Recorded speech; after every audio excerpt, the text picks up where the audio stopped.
So I was trying to write this story for like 10 years. I'm a reporter, and I decided I would report both of my parents' deaths. I talked to everybody who knew them. I have hours of interviews on tapes. I got every one of my mom's medical records. I even tried to make sense of my dad's financial stuff. It just wasn't working. So one day I sat down and I wrote a simple chapter about my dad's funeral, and I sent it to my little sister Diana, who's also a writer, and asked her for her feedback. Instead, she wrote me back. Liz sent me this beautifully written memory of the night our father died, and she remembered everything. She remembered the cop coming to the door, she remembered our mother's reaction, and the first thing that struck me was I had a completely different experience of that night. I was only 4, so I remembered waking up in the middle of the night to my mother in the doorway telling me that Dad was in heaven. Immediately, we knew we were onto something. The fact that we both had such wildly different experiences about the exact same event made us realize that we really had to tell this story from all 4 perspectives. So they started calling me up and asking me about things that happened when we were young, like the night Dad died and stuff like that.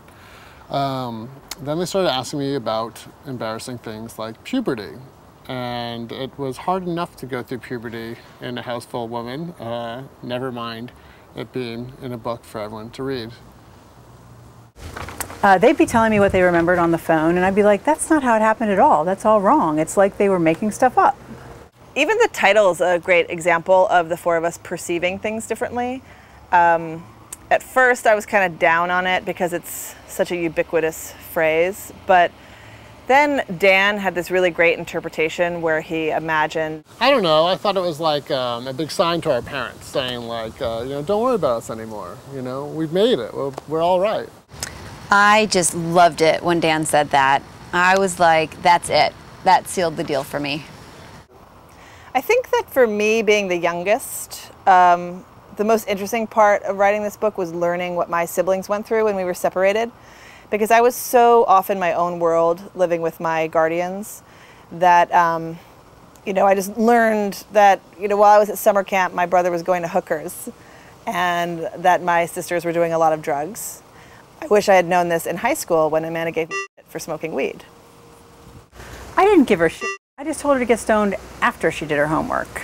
And I also told her not to pierce her nose or get a tattoo, and she promptly did both. So, maybe we wouldn't have been as wild as we were if our parents hadn't have died, but we probably would have.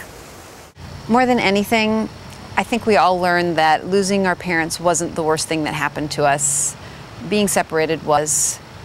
But we're all so close because of it, and I wouldn't give that up for anything in the world.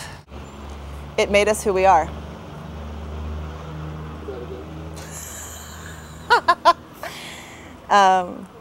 This is stupid, this last line. Just do it. You wrote it.